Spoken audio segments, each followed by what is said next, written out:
पहले अपमान, अब सुरक्षा पर संग्राम। कंगना ने आवाज उठाई तो घर पर बीएमसी भिजवाई।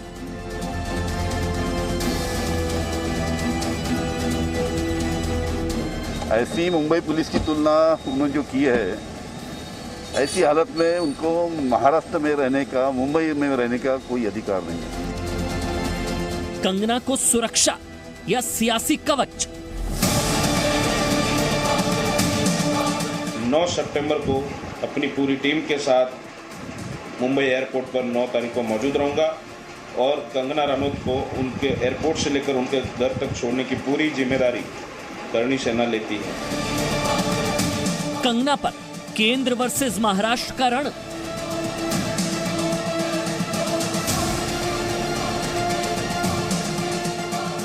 सुरक्षा की जंग या सुशांत से अन्याय?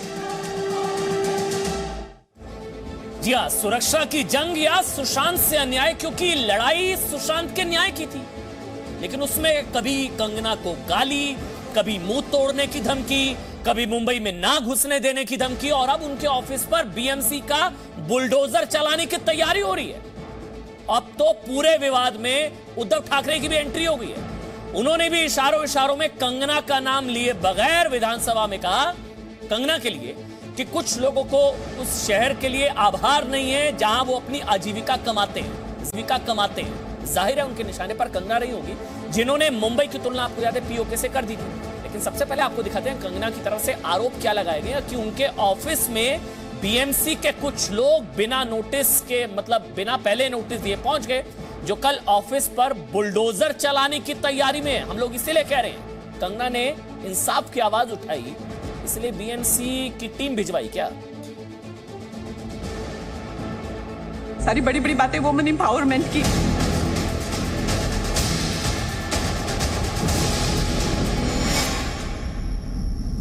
कोशिश तो करने दे यार, फिर से पंगा लेना है। मैं तुम्हारा सपोर्ट मांगी नहीं रही, लेकिन ये महिला हाँ कुछ भी अनाप शनाप बोल रही है किसी के बारे में, ये चलता है क्या? ये मेरी अभिव्यक्ति की आजादी है, मैं उनकी निंदा करती हूँ। कैसे गर्व करें देश में लोकतंत्र की ऐसी तस्वीरों पर, जहां जंग इस पर छिड़ी है कि मुंबई में रहने और रहने देने का लाइसेंस किसके पास है। कैसे गर्व करें अभिव्यक्ति की इस स्वतंत्रता पर, जिसके तहत कंगना मुंबई को पीओके जैसा बताने के लिए स्वतंत्र है, और लोकतंत्र का सम्मान का दावा करने वाली पार्टियां कंगना से बदला लेने और उनका मुंह तोड़ने की धमकियां देने के लिए आजाद है। कानून का राज, और विशेष रूप से जिन्होंने संविधान की शपथ ली है, उनके ऊपर ये जिम्मेवारी है कि उनको किसी का मत पसंद आए या ना आए, कोई गलत मत भी निकाले तो कानूनन उसके ऊपर कार्रवाई कीजिए, लेकिन उसकी सुरक्षा करना ये उनकी जिम्मेदारी है। सवाल यह है कि सुशांत की न्याय की लड़ाई कैसे कंगना की सुरक्षा के युद्ध में बदल गई। इस विवाद की शुरुआत उस वक्त हुई जब कंगना ने सुशांत केस में मुंबई पुलिस पर सवाल उठाए। जवाब में संजय राउत ने कहा कि शहर की पुलिस की आलोचना करना विश्वासघात और शर्मनाक है। इसके बाद कंगना ने कहा, शिवसेना नेता संजय राउत ने मुझे खुलेआम धमकी दी और मुंबई वापस नहीं आने के लिए कहा। आखिर मुंबई पाकिस्तान अधिकृत कश्मीर जैसा क्यों महसूस कर रही है? जाइए, पाक ऑक्युपाइड कश्मीर क्या है आप एक बार जाकर सैर कर आइए और बाद में इस प्रकार की बात कीजिए। आपको मालूम नहीं पाकिस्तान, पाक ऑक्युपाइड कश्मीर की स्थिति क्या है। इस विवाद के बाद कंगना 9 सितंबर को मुंबई लौटने की बात कह चुकी है और शिवसेना धमकी दे चुकी है कि कंगना मुंबई लौटी तो उनका मुंह तोड़ दिया जाएगा। अगर आप तभी मुंबई में वापस अगर आओगी और हमारी महिला आघाड़ी के माध्यम से अगर कुछ हो गया तो उसकी जिम्मेदारी लेने में भी हमें कुछ गलत नहीं लगेगा। सूत्रों के मुताबिक गृह मंत्रालय ने इस विवाद के बाद कंगना को सुरक्षा देने का फैसला किया है। कंगना को Y+ कैटेगरी की सुरक्षा दी जाएगी। कंगना ने सुरक्षा मिलने की पुष्टि करते हुए ट्वीट किया, ये प्रमाण है कि आप किसी देशभक्त आवाज को कोई फांसीवादी नहीं कुचल सकेगा। मैं अमित शाह जी की आभारी हूँ। वो चाहते तो हालातों के चलते मुझे कुछ दिन बाद मुंबई जाने की सलाह देते, मगर उन्होंने भारत की एक बेटी के वचनों का मान रखा, हमारे स्वाभिमान और आत्मसम्मान की लाज रखी। जय हिंद। हिमाचल की बेटी की सुरक्षा हमारी जिम्मेदारी है और हिमाचल का नाम उन्होंने रोशन किया है देश दुनिया में। ऐसी परिस्थिति में उनकी सुरक्षा से संबंधित कोई भी कोताही नहीं। ब्यूरो रिपोर्ट, जी मीडिया। और एक और बड़ी खबर आपको बता दें, देश हित में यह भी अब जानकारी मिल रही है कि कंगना को क्वारंटीन किया जाएगा। 9 सितंबर को मुंबई पहुंचते ही बीएमसी कंगना रनौत को क्वारंटीन करेगी। आप समझिए लड़ाई किस हद तक जाती नजर आ रही है। 9 सितंबर को क्या होगा, देखिए हुआ क्या, Y+ कैटेगरी की सुरक्षा दी गई है। दरअसल कंगना रनौत को गृह मंत्रालय ने यह सुरक्षा मुहैया कराने का फैसला किया। अब Y+ कैटेगरी में क्या होता है यह आपके लिए जानना जरूरी। देखिए कुल 11 सुरक्षा कर्मी, देखिए पूरा इसी तरह का ग्राफिक्स के जरिए समझिए, 11 सुरक्षा कर्मियों का सुरक्षा घेरा, इसे Y+ कैटेगरी की सुरक्षा कहते हैं। जान के खतरे को देखते हुए फैसला लिया गया है। कंगना की सुरक्षा में 11 जवान तैनात होंगे, 2 कमांडो बाकी पुलिसकर्मी, 2 कमांडो बाकी पुलिसकर्मी। कुछ इसी तरीके से Y कैटेगरी की सुरक्षा 11 जो है कुल मिलाकर जवान तैनात होंगे, 2 कमांडो बाकी पुलिसकर्मी। 9 सितंबर को कंगना मुंबई पहुंचेगी। और Z कैटेगरी में 22 सुरक्षा कर्मी होती है। Z+ में अगर बात करें तो 36 होते हैं, लेकिन कंगना को Y+ कैटेगरी की सुरक्षा दी गई है। बात सुशांत की मौत की मिस्ट्री की करेंगे। बड़ा एंगल आ गया। सुशांत कैसे केस जो है वो 360 डिग्री घूमता फिर से हत्या के एंगल पर आकर ठीक ठहर गया। बिल्कुल ठीक सुन रहे हैं। आशंका जताई जा रही है कि सुशांत की हत्या भी हो सकती है, वो भी जहर देकर। एम्स फॉरेंसिक विभाग के अध्यक्ष सुधीर गुप्ता ने कहा है कि सुशांत के विसरा की दोबारा जांच की जा रही है और यह जांच उन्हें जहर देने को लेकर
सुशांत केस में सबसे बड़ा खुलासा।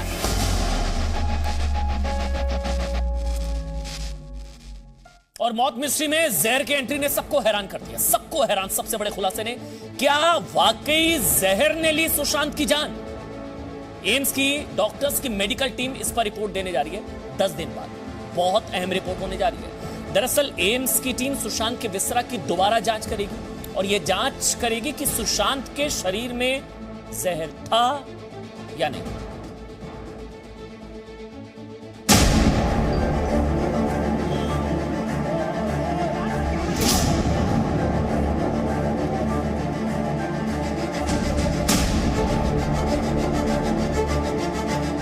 सुशांत की मौत की वजह डिप्रेशन थी, ड्रग्स, या फिर उन्हें दिया गया धीमा जहर?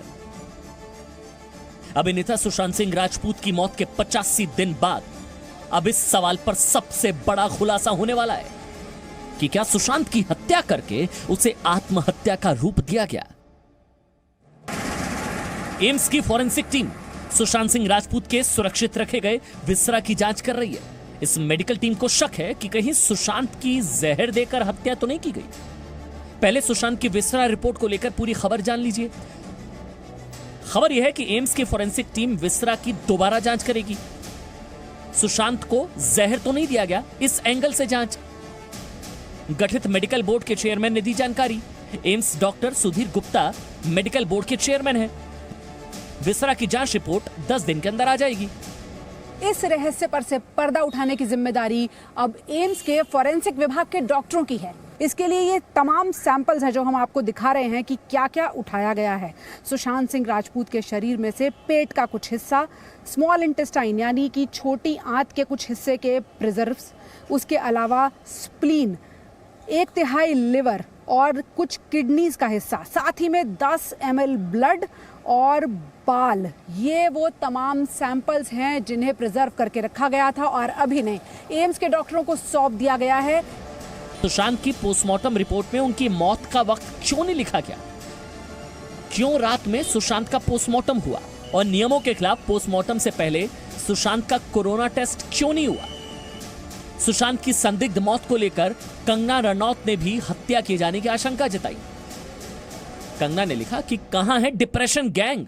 अगर डिप्रेशन डायबिटीज या कैंसर की तरह होता है तो हम ये क्यों नहीं कहते कि डायबिटीज या कैंसर के मरीज ने खुदकुशी की? सुशांत के पिता के सिंह ये आरोप लगा चुके हैं कि सुशांत को लंबे वक्त से जहर दिया जा रहा था और इसके लिए बॉलीवुड अभिनेत्री रिया चक्रवर्ती ही जिम्मेदार है।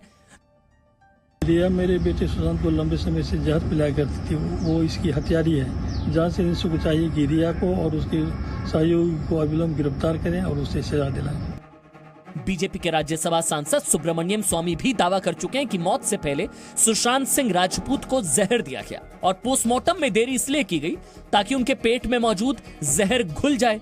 सुशांत के पिता के वकील विकास सिंह भी इस बात को लेकर सवाल उठा चुके हैं कि मौत से पहले सुशांत के जूस लेने की बात कही गई थी, रिपोर्ट में जूस का जिक्र क्यों नहीं था? उठ जाएंगे तो फिर एक बर्डन ऑफ प्रूफ उनके ऊपर हो जाएगा कि क्यों इस तरह से इस बात को दबाया गया, क्यों इस तरह से एक प्रॉपर पोस्टमार्टम नहीं हुई, और अगर नहीं हुई तो किसके दबाव पे नहीं हुई, किसने कहा था कि इस तरह से पोस्टमार्टम रिपोर्ट का एक जल्दीबाजी में किया जाए, और किसने कहा था कि पोस्टमार्टम रिपोर्ट जो है वो उतना डिटेल ना हो। तो उस कहानी में फिर वो पीछे कहीं ना कहीं बैकअप में कुछ मिलेगा कि कौन लोग उसमें इन्वॉल्व है जो कि इसको सारे मामले को दबाना चाह रहे थे। एम्स की मेडिकल टीम 10 दिन के अंदर सुशांत की विसरा रिपोर्ट को लेकर खुलासा कर देगी कि उन्होंने खुदकुशी की या फिर जहर देकर सुशांत को मारा क्या। पूजा मक्कड़ के साथ ब्यूरो रिपोर्ट, जी मीडिया। अभी अपने आप से सवाल पूछिए कि अगर कुछ गड़बड़ नहीं होती रिपोर्ट्स में, फॉरेंसिक रिपोर्ट्स में, तो क्यों एम्स की जो डॉक्टर्स की टीम है वो दोबारा से जांच करती, दोबारा से विसरा की जांच करती? अब ये शब्द आप बार बार सुन रहे हैं, विसरा रिपोर्ट, विसरा रिपोर्ट। ये होती क्या है ये आपको देखिए पता होना चाहिए। जब संदिग्ध परिस्थितियों में मौत होती है तो मौत होने पर संदिग्ध परिस्थितियों में पोस्टमार्टम के दौरान शव की किडनी, ब्लड, नाखून के भाग, लीवर, दिल और पेट के अंगों का सैंपल लिया जाता है। इसे विसरा कहा जाता है। विसरा रिपोर्ट से मौत किस वक्त हुई और मृतक ने मौत से पहले क्या खाया था, ये सबसे इंपॉर्टेंट होता है। मृतक ने मौत से पहले क्या खाया था, कोई तरल पदार्थ था या क्या खाया था? विसरा रिपोर्ट से इस बात की पुष्टि हो सकती है कि सुशांत को क्या जहर दिया गया था, क्योंकि ये कहा जा रहा था कि जूस पिया गया था, लेकिन रिपोर्ट में जूस का जिक्र नहीं था। विसरा रिपोर्ट लीवर, किडनी और पेट के अंगों की रासायनिक जांच के आधार पर तैयार की जाती है। विसरा जांच फॉरेंसिक साइंस लैबोरेटरी में होती है और अब विसरा की दोबारा जांच होगी और एक तरीके से क्लियर कट सुसाइड का केस है, ऐसा अभी नहीं कहा जा सकता है। सुसाइड या मर्डर जांच के बाद पता चलेगा।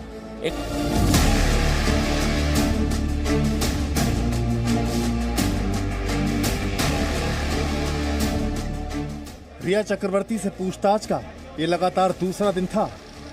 सुबह करीब 9:30 बजे रिया चक्रवर्ती एनसीबी के दफ्तर पहुंची थी और 8 घंटे की पूछताछ के बाद शाम करीब 6:15 बजे वो दूसरे दिन के सवालों के जवाब देकर बाहर निकली। रिया से पूछताछ का राउंड 2। रिया ने छिपाया ज्यादा, बताया कम। सूत्रों के मुताबिक रिया से अब तक की जांच में जो बड़ी बातें सामने आई हैं वो ये है कि ड्रग्स कहां से खरीदे जाते थे और कैसे घर तक पहुंचाए जाते थे। रिया ने कहा कि ड्रग्स सुशांत सिंह राजपूत के लिए खरीदी जाती थी। ड्रग्स के लिए सुशांत ही पैसे देते थे। शोविक ड्रग्स लेता था, इसकी जानकारी रिया को नहीं थी। रिया के मुताबिक उन्होंने कभी ड्रग्स नहीं ली। रिया ने इस बात से इनकार किया कि ड्रग्स को खरीदकर आगे कहीं बेचा जाता था।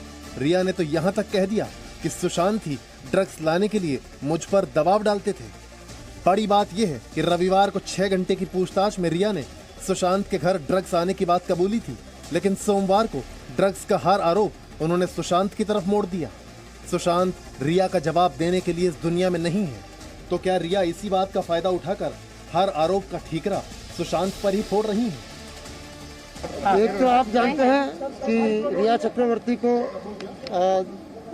नियमानुसार घर भेज दिया गया है उनको कल सुबह वापस बुलाया गया, इंट्रोगेशन कल कंटिन्यू किया जाएगा। वहीं सुशांत के घर बतौर स्टाफ काम करने वाले दीपेश सावंत ने कबूल किया है कि वो रिया के कहने पर ही ड्रग्स लाता था। शोविक के कहने पर भी ड्रग्स लेकर आया।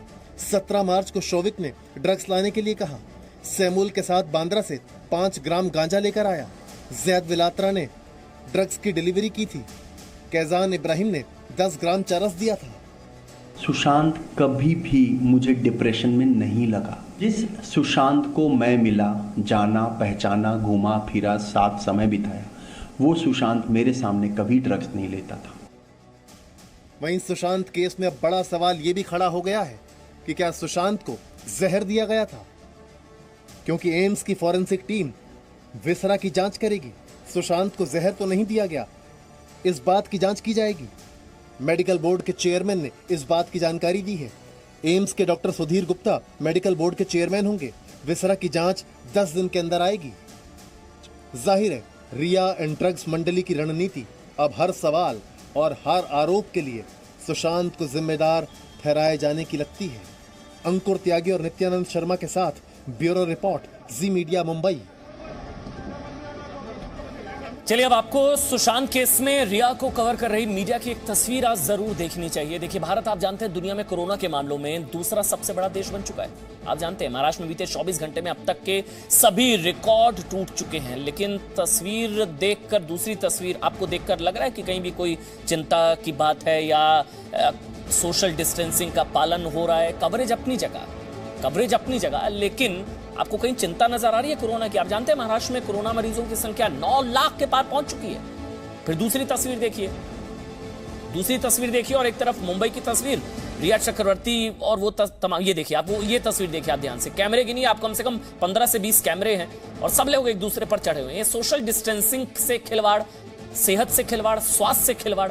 वहीं महाराष्ट्र में आपको मैंने भी बताया कि संख्या जो है महाराष्ट्र में कोरोना मरीजों की 9 लाख के पार पहुंच चुकी है। लेकिन सुशांत केस में मीडिया इस तरह से कोरोना के खतरे से खेल रहा है। यानी कि जिस मीडिया को सोशल डिस्टेंसिंग का ख्याल रखना चाहिए, जिस मीडिया को पूरे देश में कोरोना को लेकर जागरूकता फैलानी चाहिए, वो खुद ही जागरूक क्यों नहीं है, ये हम लोग सवाल पूछ रहे हैं।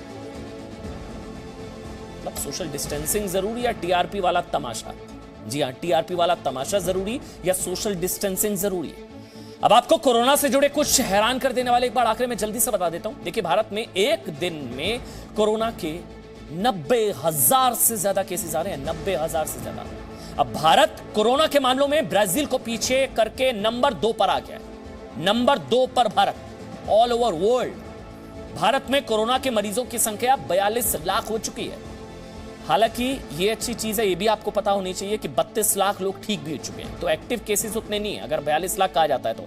अमेरिका ने दावा किया कि 1 नवंबर को कोरोना वायरस की वैक्सीन लॉन्च करने जा रहा है और रूस का दावा है कि 13 नवंबर से कोरोना वैक्सीन को लेकर जो है वो स्पुतनिक 5 वो भी लॉन्च होने जा रही है, जो भारत के लिहाज से अच्छी खबर है क्योंकि भारत और रूस मिलकर ये स्पुतनिक तैयार कर। Presenting B News app available on Google Play and App Store. Download it now.